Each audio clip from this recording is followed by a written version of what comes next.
નમસ્કાર વિદ્યાર્થી મિત્રો, આપણે આગળના વિડીયોની અંદર બે વિદ્યુતભાર વચ્ચે લાગતા વિદ્યુત બળની ચર્ચા કરી હતી. એટલે કે આપણે કુલમ્બનો નિયમ સમજ્યા હતા, સદિશ અને અદિશ સ્વરૂપ બંને રીતે. તો આપણે સદિશ સ્વરૂપની અંદર જોયું હતું કે બે વિદ્યુતભાર વચ્ચે લાગતું બળ, ધારો કે આ રીતે આપણે બે વિદ્યુતભાર લઈએ કે Q1 વિદ્યુતભાર છે, Q2 વિદ્યુતભાર છે. Q1 નો સ્થાન સદિશ R1, Q2 નો સ્થાન સદિશ R2 સદિશ છે. તો Q1 દ્વારા Q2 પર અથવા Q2 દ્વારા Q1 પર લાગતું બળ લખવું હોય તો Q2 દ્વારા Q1 વિદ્યુતભાર પર લાગતું બળ, જેને આપણે લખીએ F Q2 દ્વારા Q1 પર, એટલે કે 1 2, જેના ઉપર લાગતું હોય પહેલા બાકીનું પછી, સદિશ બરાબર કે Q1 Q2 છેદમાં અંતર. તો અહીંયા આપણે અંતર એટલે કે સદિશ આ રીતે થશે, Q1 દ્વારા Q2 દ્વારા Q1 પર આ દિશામાં બળ લાગશે તો સદિશ આવશે R1 માઇનસ R2 મૂલ્યનો ઘન, R1 માઇનસ R2 સદિશ આવી રીતે લખી શકાય. જો અહીંયા આપણે મૂલ્યનો ઘન નહીં લે અને સ્ક્વેર લખીએ તો અહીંયા એકમ સદિશ આવશે. તો આ રીતે આપણે લખ્યું. અથવા આનાથી ઊંધું લખવું હોય આપણે Q2 પર Q1 દ્વારા લાગતું બળ, તો જ્યાં 1 છે અહીંયા 2 આવી જશે, 2 છે અહીંયા 1 આવી જશે. હવે અહીંયા તો આપણે ચર્ચા કરી હતી ફક્ત બે જ વિદ્યુતભાર હોય એના માટે, પરંતુ એક સાથે ઘણા બધા વિદ્યુતભાર હોય અને કોઈ એક વિદ્યુતભાર પર કેટલું બળ લાગશે બાકી બધાના વિદ્યુતભાર દ્વારા, તો એને કહેવાય સંપાતપણાનો સિદ્ધાંત.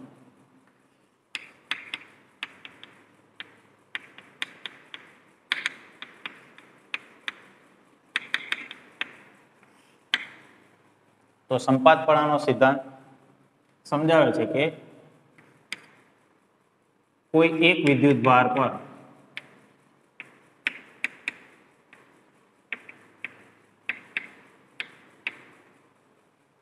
બીજા ગમે એટલા વિદ્યુતભાર હોય, બરાબર, કોઈ એક વિદ્યુતભાર પર બીજા વિદ્યુતભારો દ્વારા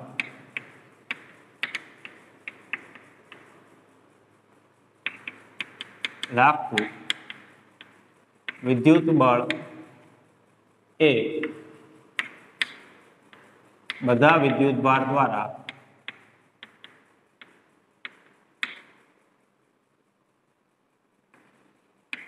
એક વિદ્યુતભાર પર લાગતા વિદ્યુત બળના સદિશ સરવાળા જેટલું હોય છે. એટલે કોઈ એક વિદ્યુતભાર પર બીજા બધા વિદ્યુતભાર દ્વારા જે બળ લાગશે એ બધા વિદ્યુતભાર દ્વારા જેટલું બળ લાગતું હશે બધા બળના સદિશ સરવાળા જેટલું હોય છે, જેને સંપાતપણાનો સિદ્ધાંત કહેવાય. ઉદાહરણ દ્વારા આપણે સમજીએ. Q1 Q2 Q3 Q4 ચાર વિદ્યુતભાર છે.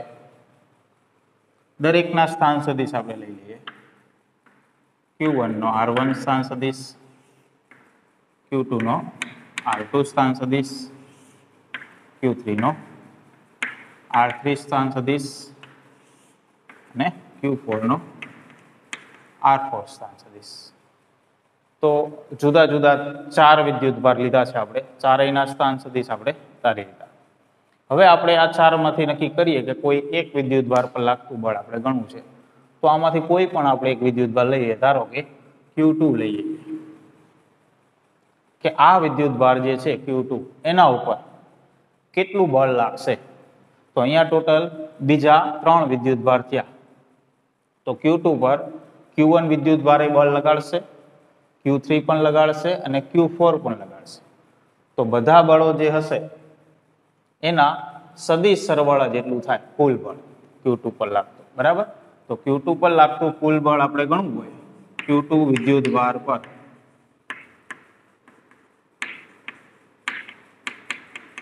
लागतुं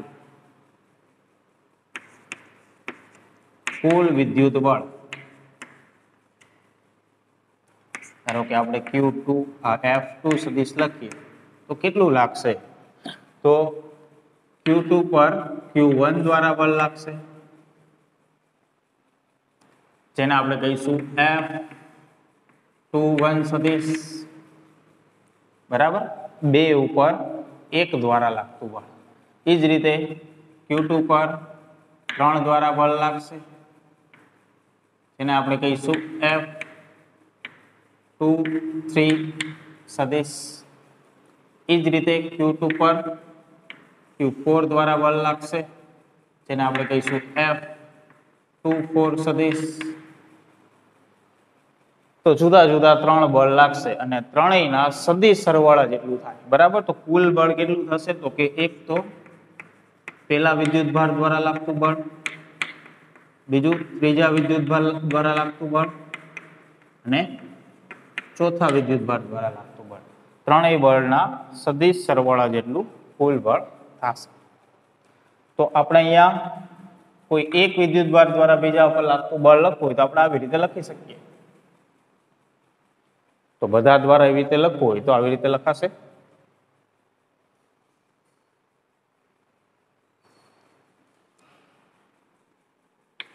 F2 સદિશ બરાબર, તો પહેલા તો આપણે આ બળ લખીએ, F21 એટલે કે એક દ્વારા બીજા પર લાગતું બળ, જે આવી રીતે લખાશે કે Q1 Q2 છેદમાં R21 આનો સ્ક્વેર લખીએ તો R21 કેરેટ આવું થશે।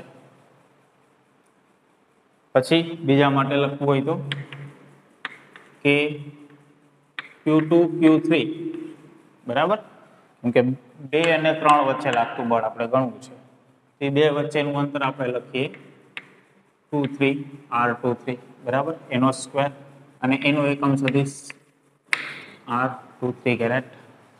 એ જ રીતે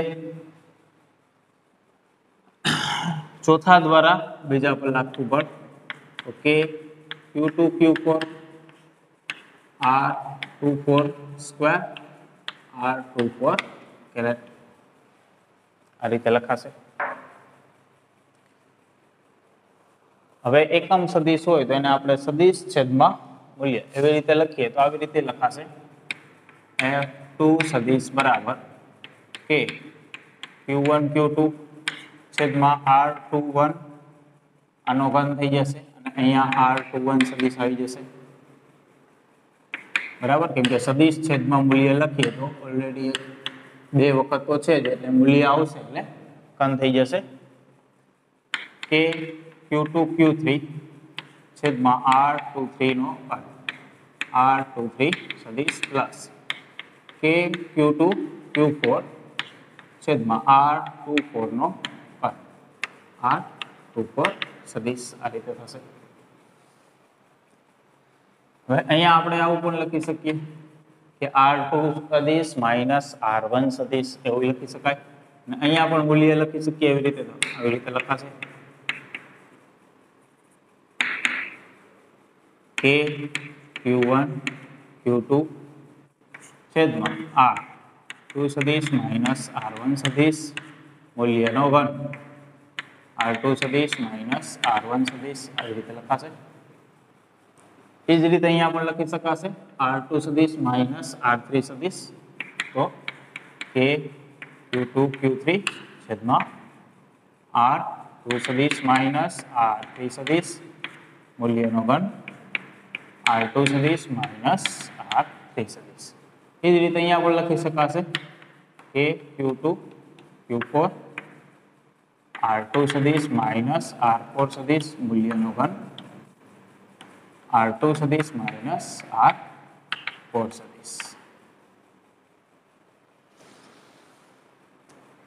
તો અહીંયા તો આપણે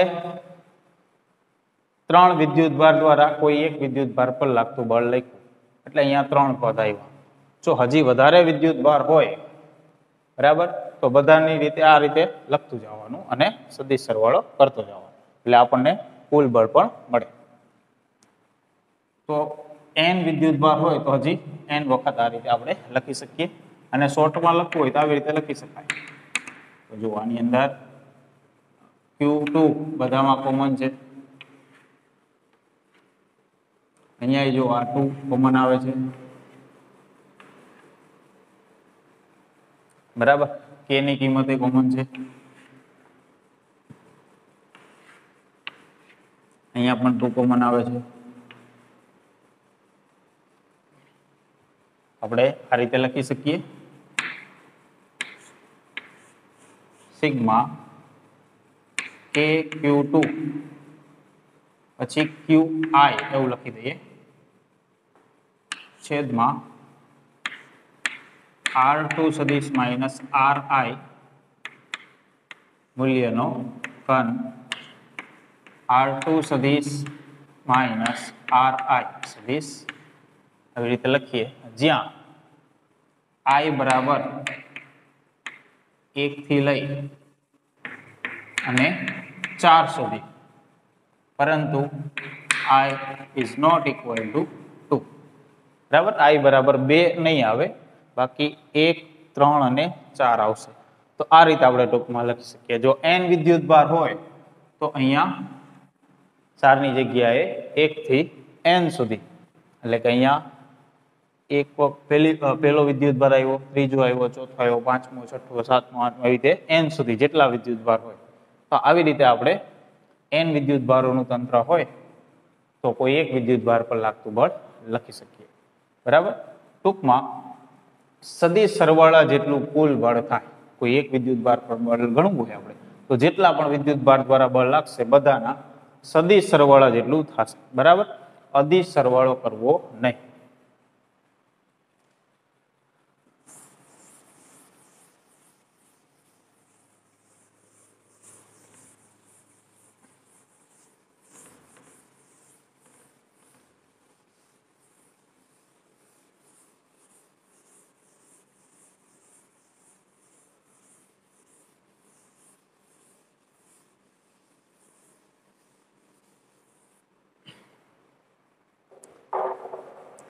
એક્ઝામ્પલ જુઓ.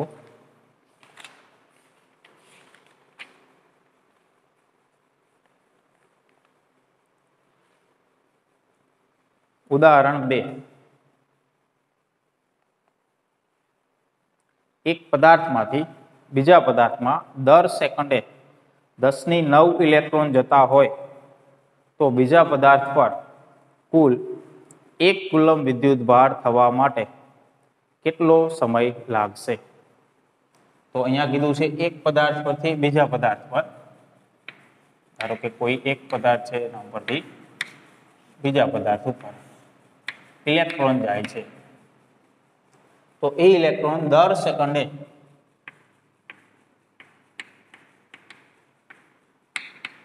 10⁹ આટલા ઇલેક્ટ્રોન જાય છે એક પદાર્થ પરથી બીજા પદાર્થ પર. તો બીજા પદાર્થ પર કુલ 1 કુલમ વિદ્યુતભાર થવા માટે કેટલો સમય લાગશે? તો બીજા પદાર્થ ઉપર 1 કુલમ વિદ્યુતભાર થવો જોઈએ, તો એના માટે સમય કેટલો લાગશે? તો 1 ઇલેક્ટ્રોન હોય તો કેટલો વિદ્યુતભાર કહેવાશે? 1.6 × 10⁻⁹ કુલમ. બરાબર. આટલો વિદ્યુતભાર કહેવાશે. એટલે કે 1 ઇલેક્ટ્રોન જશે તો આટલો વિદ્યુતભાર ગયો કહેવાય. તો દર સેકન્ડે આટલા ઇલેક્ટ્રોન જાય છે 10⁹. તો 1 કુલમ થવા માટે કેટલો સમય લાગશે? તો આપણે આવું લખી શકીએ કે દર સેકન્ડે આટલા ઇલેક્ટ્રોન જાય છે તો કેટલો વિદ્યુતભાર ગયો કહેવાય દર સેકન્ડે? એટલે કે આપણે આવું લખી શકીએ 10⁹ ઇલેક્ટ્રોન. 1 ઇલેક્ટ્રોનનો વિદ્યુતભાર તો કે 1.6 × 10⁻⁹ કુલમ. આટલો વિદ્યુતભાર થયો. તો આટલો વિદ્યુતભાર 1 સેકન્ડ માટે જાય. 1 સેકન્ડની અંદર આટલો વિદ્યુતભાર જાય. કેમ કે આટલા ઇલેક્ટ્રોન જાય 10⁹. 1 ઇલેક્ટ્રોનનો વિદ્યુતભાર 1.6 × 10⁻⁹. તો 1 સેકન્ડની અંદર આટલો વિદ્યુતભાર બીજા પદાર્થ ઉપર જાય છે. તો 1 કુલમ વિદ્યુતભાર કેટલા સમયમાં જશે? બરાબર, આપણને સમય પૂછ્યો છે 1 કુલમ વિદ્યુત ભાર થવા માટે કેટલો સમય લાગશે, તો આટલો વિદ્યુત ભાર 1 સેકન્ડમાં જાય તો 1 કુલમ વિદ્યુત ભાર કેટલા સમયમાં જાય, તો સમય થશે 1 કુલમ ઉપર જશે આ નીચે આવશે તો 1/10⁹ ગુણ્યા 1.6 ગુણ્યા 10⁻⁹ તો T ઇઝ ઇક્વલ ટુ 10⁹ આમાંથી વાત થઈ જશે એટલે 10⁻10 ઉપર જશે એટલે +10 તો 1/1.6 ગણતરી કરશો એટલે 6.25 ગુણ્યા 10⁹ સેકન્ડ.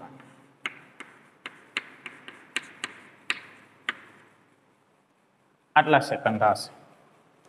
જો આને આપણે વર્ષની અંદર ફેરવીએ સમયને, આટલા વધારે સેકન્ડ છે 10⁹ સેકન્ડ, આને આપણે વર્ષની અંદર ફેરવવું એટલે કે આને કેટલા વડે ભાગવું પડશે, જો વર્ષની અંદર આપણે આને ફેરવવું હશે તો આ રીતે થશે T ઇઝ ઇક્વલ ટુ 6.25 ગુણ્યા 10⁹ ભાગ્યા સેકન્ડ છે એને વર્ષમાં ફેરવવા માટે પહેલા તો 365 દિવસ થશે એક વર્ષની અંદર, એક દિવસમાં 24 કલાક થશે અને 1 કલાક એટલે 3600 સેકન્ડ થશે. આ સંખ્યા વડે આપણે ભાગીએ આને એટલે છેલ્લે આન્સર મળશે 198 વર્ષ, આટલું મળશે.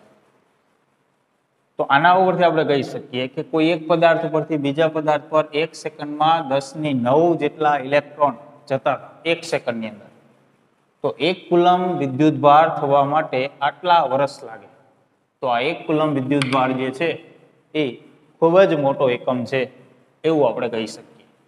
બરાબર, કેમ કે આટલા બધા ઇલેક્ટ્રોન 1 સેકન્ડમાં જાય છે 10⁹, તો ખરેખર 1 કુલમ વિદ્યુત ભાર ઝડપથી થઈ જવો જોઈએ, પરંતુ આપણે સમય ગણ્યો તો આપણને 198 વર્ષ જેટલો સમય મળ્યો.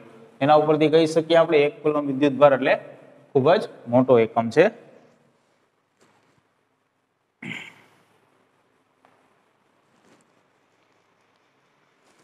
એના પછી ત્રીજું ઉદાહરણ છે જેની અંદર કીધું છે એક પ્યાલામાં પાણીનું દળ 250 ગ્રામ હોય તો તેમાં કેટલા ધન અને ઋણ વિદ્યુત ભારો હશે. બરાબર, પાણીનું દળ કીધું.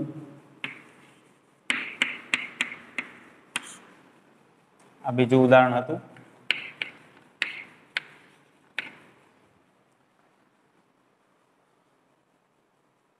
પાણીનું દળ 250 ગ્રામ આટલું કીધું, તો તેમાં કેટલા ધન અને ઋણ વિદ્યુત ભારો હશે. એટલે કે આપણે વિદ્યુત ભાર ગણવાનો, ધન અને ઋણ કેટલા વિદ્યુત ભાર ટોટલ થશે આટલું દળ કીધું. પાણી એટલે H2O આવું થશે. બરાબર, તો આનો અણુભાર કેટલો થશે, જો હાઇડ્રોજન 2 1 ઓક્સિજન તો 16 ને 2 18. બરાબર, આનો અણુભાર થાય 18.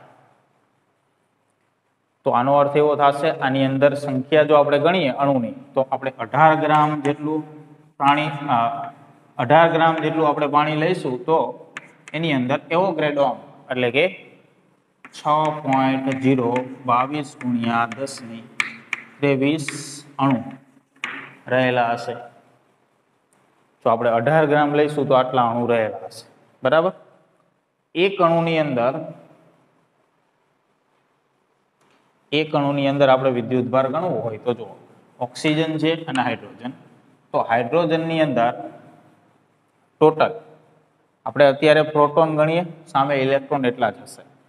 તો હાઇડ્રોજનનો પરમાણુ ક્રમાંક 1 છે એટલે 1 પ્રોટોન હશે, પણ 2 હાઇડ્રોજન છે એટલે ટોટલ 2 પ્રોટોન થયા. અને ઓક્સિજનની અંદર એનો પરમાણુ ક્રમાંક 8 છે તો 8 પ્રોટોન હશે, ટોટલ 10 પ્રોટોન થયા. એટલે કે 10 પ્રોટોન જેટલો ધન વિદ્યુતભાર હશે તો સામે 10 ઇલેક્ટ્રોન જેટલો ઋણ વિદ્યુતભાર હશે. એટલે ધન અને ઋણ બંને વિદ્યુતભાર સરખા જ હશે, એટલે કોઈ પણ એક વિદ્યુતભાર ગણીએ એટલે બંને ધન અને ઋણ બંને વિદ્યુતભાર મળી જશે. તો ધન વિદ્યુતભાર એક અણુમાં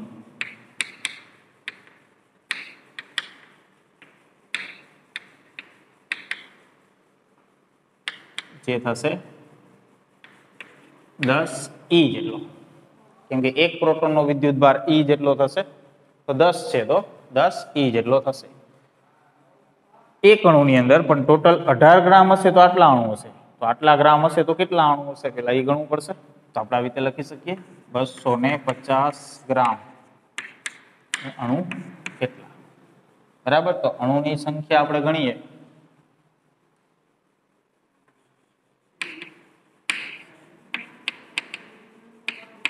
તો થશે 250 ગુણ્યા 6.022 ગુણ્યા 10⁻23/18, બરાબર. આટલા અણુની સંખ્યા થશે. એક અણુ હશે તો ધન વિદ્યુતભાર 10 E જેટલો હશે. તો કુલ વિદ્યુતભાર કેટલો થશે? તો કુલ ધન વીજભાર બરાબર 250 ગુણ્યા 6.022 ગુણ્યા 10⁻23/18 ગુણ્યા 10 E. E એટલે 1.6 ગુણ્યા 10⁻19. તો ગણી નાખીએ એટલે આપણને કુલ ધન વીજભાર મળી જશે, અને એટલો જ ઋણ વીજભાર થશે. એટલે આ ગણતરી કરશો એટલે મળશે 1.34 ગુણ્યા 10⁻7, અને આટલો જ કુલ ધન કયો કે ઋણ કયો, બંને સરખો જ થશે, કેમ કે જેટલા ઇલેક્ટ્રોન હશે એટલા જ પ્રોટોન હશે, બરાબર.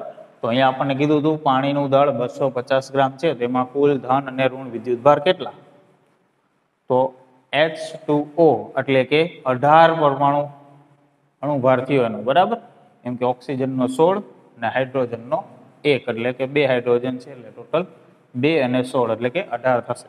એટલે કે આપણે કહી શકીએ 18 ગ્રામ હશે તો એવો ગ્રેડો અંક જેટલા અણુ હશે. તો 250 ગ્રામ હશે તો કેટલા અણુ હશે, એટલે આપણને અણુની સંખ્યા મળી જશે. હવે એક અણુની આપણે ચર્ચા કરીએ કે એમાં કેટલો ધન કે ઋણ વિદ્યુતભાર હોય, તો ઓક્સિજનનો પરમાણુ ક્રમાંક 8 છે, એટલે 8 પ્રોટોન એ થયા, અને હાઇડ્રોજનનો 1 એટલે કે 2 હાઇડ્રોજન છે, એટલે ટોટલ 2 પ્રોટોન એમાં અને 8 આમાં, એટલે ટોટલ 10 પ્રોટોન થયા. તો સામે 10 ઇલેક્ટ્રોન હશે, એટલે કે ધન અને ઋણ બંને વિદ્યુતભાર સરખા જ હશે. તો અહીંયા આપણે 10 E જેટલો વિદ્યુતભાર એક અણુમાં કહી શકીએ, ધન અથવા તો ઋણ બંને, બરાબર. 10 E જેટલો થશે. તો અણુની સંખ્યા છે, એક અણુનો વિદ્યુતભાર છે, તો ટોટલ આપણને વિદ્યુતભાર મળી જાય.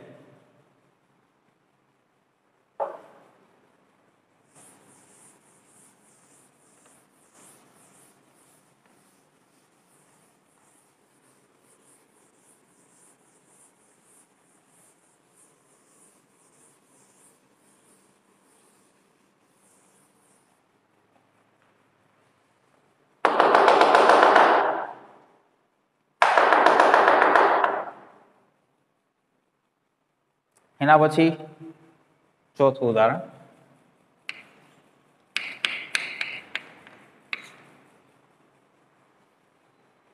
બે બિંદુવત વિદ્યુતભાર વચ્ચેના સ્થિત વિદ્યુતબળ માટેનો કુલમ્બનો નિયમ અને બે બિંદુવત દળો વચ્ચેના ગુરુત્વાકર્ષણ બળ માટેનો ન્યૂટનનો નિયમ એ બંનેના આધાર વિદ્યુતભારો અને દળો વચ્ચેના અંતરના વ્યસ્ત પર છે.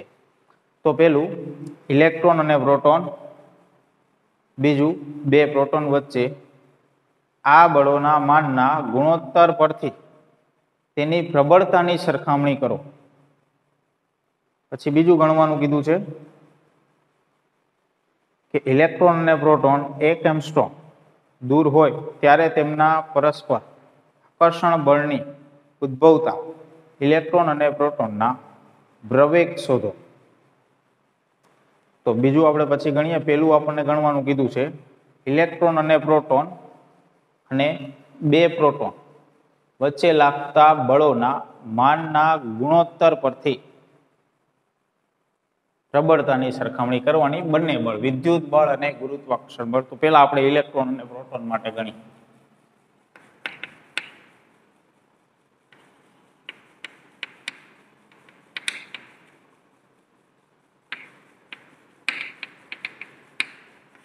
પહેલા આપણે ગણીએ વિદ્યુત બળ F E વડે બતાવીએ તો વિદ્યુત બળ કેટલું લાગશે કે બંનેના વિદ્યુત ભાર કેટલા તો કે E જેટલા અંતર તો કે અહીંયા આપણને અંતર કોઈ પણ એક લઈ લઈએ ધારો કે r બરાબર તો r² આટલું વિદ્યુત બળ લાગશે એટલે કે ટોટલ લખી શકીએ કે E² છેદમાં r² આવું લખી શકીએ એ જ રીતે આપણે વિદ્યુત બળ લખ્યું હવે ગુરુત્વાકર્ષણ બળ લખીએ Fg વડે બતાવીએ ને તો કે G m1 m2 એટલે બંનેના દળ ઇલેક્ટ્રોનનું દળ પ્રોટોનનું દળ છેદમાં અંતર તો આપણે r જેટલું લીધું છે r². તો હવે આ બંનેનો ગુણોત્તર લઈ લઈએ તો Fe છેદમાં Fg is equal to r² cancel થઈ જશે કે E² છેદમાં G me અને mp આવું થશે કિંમત મૂકી દઈએ k ની કિંમત 9 ગુણ્યા 10 ની 9 ઘાત e ની કિંમત તો 1.6 ગુણ્યા 10 ની માઈનસ 19 ઘાત એનો સ્ક્વેર છેદમાં g 6.67 ગુણ્યા 10 ની માઈનસ 11 me ઇલેક્ટ્રોનનું દળ તો કે 9.1 ગુણ્યા 10 ની માઈનસ 31 કિલોગ્રામ પ્રોટોનનું દળ 1.67 ગુણ્યા 10 ની માઈનસ 27 ગ્રામ તો ટોટલ આ ગણતરી કરો એટલે આન્સર મળશે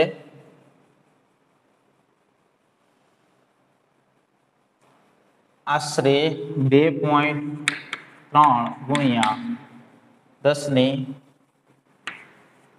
39 ઘાત આટલું મળશે બરાબર. તો આ આપણે ગણ્યું ઇલેક્ટ્રોન અને પ્રોટોન વચ્ચે વિદ્યુત બળ અને ગુરુત્વાકર્ષણ બળ બંનેનો ગુણોત્તર આટલો મળ્યો એટલે કે આના ઉપરથી આપણે જોઈ શકીએ છીએ વિદ્યુત બળ છે એ ગુરુત્વાકર્ષણ બળ કરતા આશરે 2.3 ગુણ્યા 10 ની 39 ગણું વધારે છે.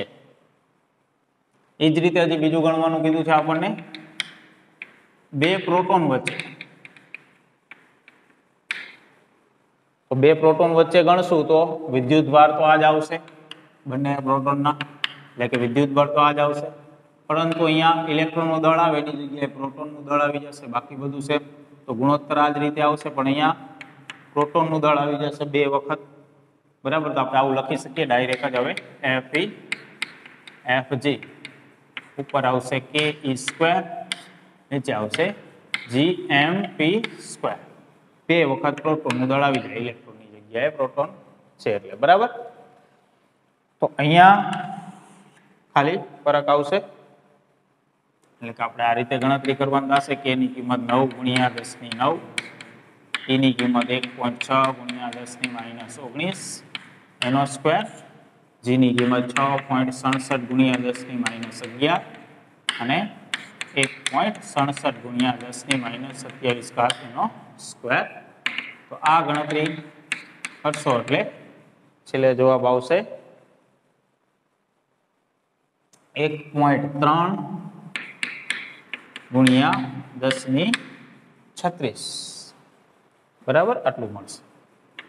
તો જો બે પ્રોટોન વચ્ચે લાગતું ગુરુત્વાકર્ષણ બળ અને વિદ્યુત બળની સરખામણી કરીએ તો વિદ્યુત બળ ગુરુત્વાકર્ષણ બળ કરતા 1.3 ગુણ્યા 10 ની 36 ગણું વધારે પ્રબળ છે બરાબર. આના કરતા આ ઓછો ગુણોત્તર મળે છે આપણને બે પ્રોટોન વચ્ચે લાગતું બળ છે એમાં ઓછો ગુણોત્તર મળે છે. કારણ શું તો કે અહીંયા દળ વધારે છે એટલે ગુરુત્વાકર્ષણ બળ વધારે હશે પ્રોટોન ઇલેક્ટ્રોનનું દળ ઓછું છે પ્રોટોનનું દળ વધારે છે એટલા માટે એવું થાય છે.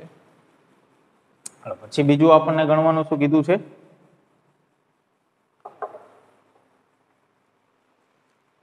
કે ઇલેક્ટ્રોન અને પ્રોટોન 1 એંગસ્ટ્રોમ દૂર હોય ત્યારે અહીંયા આપણને કીધું છે કે એક ઇલેક્ટ્રોન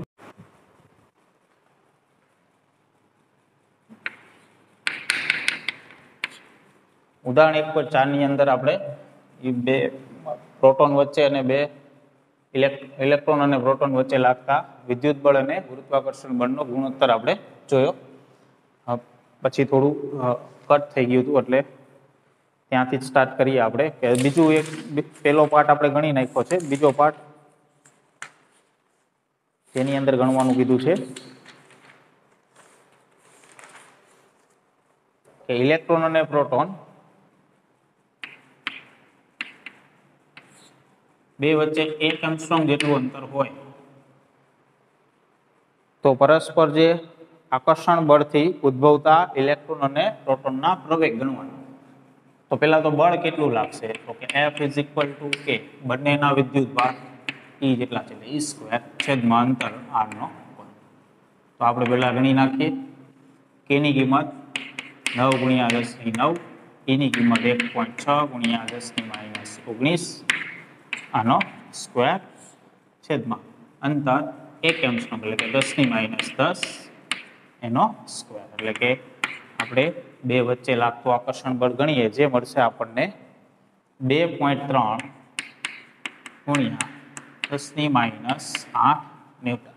બરાબર, આટલું બળ લાગશે. તો આપણે અહીંયા ગણવાનો છે બંનેના પ્રવેગ. તો જો ઇલેક્ટ્રોનનો પ્રવેગ ગણવો હોય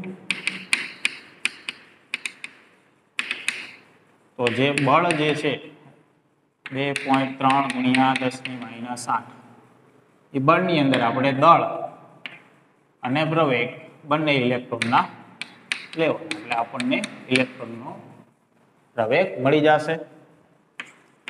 ઇલેક્ટ્રોનનો પ્રવેગ થશે 2.3 × 10⁻8 ઇલેક્ટ્રોનનું દળ 9.1 × 10⁻31. તો ઇલેક્ટ્રોનનો પ્રવેગ મળશે આપણને 2.5 10⁻22 મીટર/સેકન્ડ². આ જ રીતે આપણે પ્રોટોનનો પ્રવેગ ગણીએ તો પ્રોટોનનો પ્રવેગની અંદર આવશે 2.3 × 10⁻8 છેદમાં પ્રોટોનનું દળ. બળ તો બંને વચ્ચે સરખું જ લાગશે. પ્રોટોન જેટલું બળ ઇલેક્ટ્રોન ઉપર લગાડશે એટલું જ ઇલેક્ટ્રોન પ્રોટોન ઉપર બળ લગાડશે એટલે બળ તો સરખું જ આવશે. દળ અને પ્રવેગ આપણે અલગ અલગ લઈએ તો બંનેના અલગ અલગ પ્રવેગ મળશે કેમ કે બંનેના દળ અલગ છે. તો 2.3 × 10⁻8 પ્રોટોનનું દળ 1.67 × 10⁻27 તો પ્રોટોનનો પ્રવેગ થશે 1.4 × 10⁻19 મીટર/સેકન્ડ². તો જો બંનેના પ્રવેગ ઇલેક્ટ્રોનનો પ્રવેગ વધુ મળે છે પ્રોટોન કરતા કારણ કે ઇલેક્ટ્રોનનું દળ ઓછું છે પ્રોટોન કરતા એટલા માટે એવું થાય છે.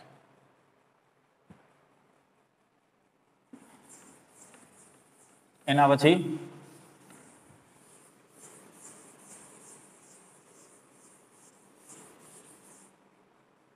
પાંચમું ઉદાહરણ જુઓ.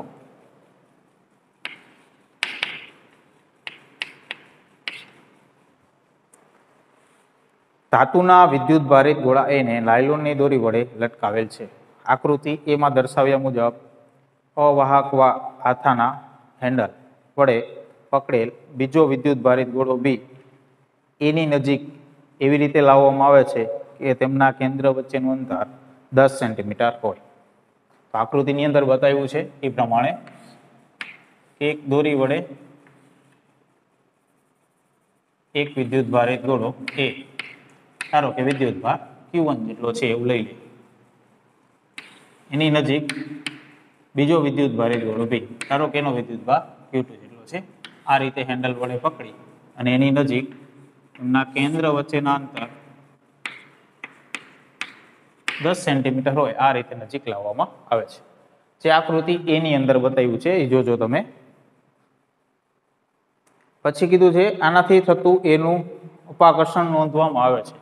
તો અપાકર્ષણ થશે બે વચ્ચે નોંધવામાં આવે છે જે કેટલું થશે F = તો કે K બંનેનો વિદ્યુત ભાર Q1 Q2 છેદમાં 10 સેન્ટીમીટર છે અંતર એટલે 10 × 10⁻2 આનો સ્ક્વેર એટલે કે K Q1 Q2 છેદમાં આ થશે 10⁻1 10⁻2 બરાબર. આટલું બળ લાગશે. પછી શું કીધું છે કે એ અને બી ગોળાઓને અનુક્રમે સી અને ડી વિદ્યુતભાર રહિત ગોળાઓ સાથે આકૃતિ બી માં દર્શાવ્યા મુજબ સ્પર્શ કરવામાં આવે છે. તો બીજી આકૃતિની અંદર બતાવ્યું છે એ રીતે એ સાથે સી ગોળો અને બી સાથે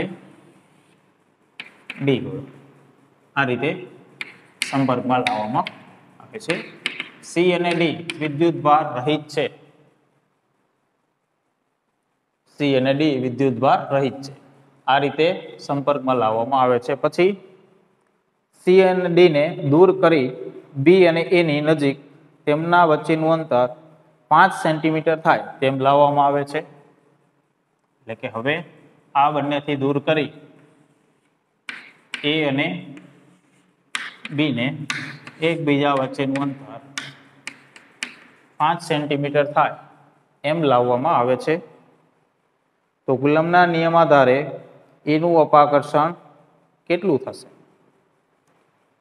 એ અને સી ગોળાઓ તથા બી અને ડી ગોળાઓના પરિમાણ સમાન છે, એટલે કે સરખા પરિમાણના છે આ બંને અને આ બંને. તો સરખા પરિમાણના હોય અને બંનેને આ રીતે આપણે દૂર કરીએ, સંપર્કમાં લાવીએ, તો બંને ઉપર વિદ્યુતભાર કેટલો જશે? તો ટોટલ વિદ્યુતભાર કેટલો થયો? આની પાસે તો વિદ્યુતભાર છે નહીં, આની પાસે Q1 છે, તો ટોટલ થશે Q1. બંને ઉપર સરખો વિદ્યુતભાર જશે કારણ કે બંનેના પરિમાણ કેવા છે? સરખા. તો કેટલો થશે બંને ઉપર સરખો? એટલે Q1/2 Q1/2. એ જ રીતે અહીંયા થશે બી અને ડી, બંને ઉપર કેટલો વિદ્યુતભાર જશે? બી ઉપર જશે Q2/2 અને Q2/2. તો બંને ઉપર વિદ્યુતભાર કેટલા આવી ગયા? આના પાસે Q1/2, આની પાસે Q2/2 થશે. તો હવે અપાકર્ષણ બળ કેટલું લાગશે? તો F dash is equal to K Q1/2 Q2/2 5 centimetre નો વર્ગ, એટલે કે 5 ગુણ્યા 10⁻², આનો સ્ક્વેર. તો ગણતરી કરીએ, આગળ જઈએ. કે Q1 Q2 છેદમાં 2 ગુણ્યા 2 4 જે છેદમાં જશે, ગુણ્યા 5 નો વર્ગ 25 10⁻4 10⁻, તો આ થશે 4 ગુણ્યા 25 100, એટલે કે અહીંયા 10⁻2 ઘાત વધશે.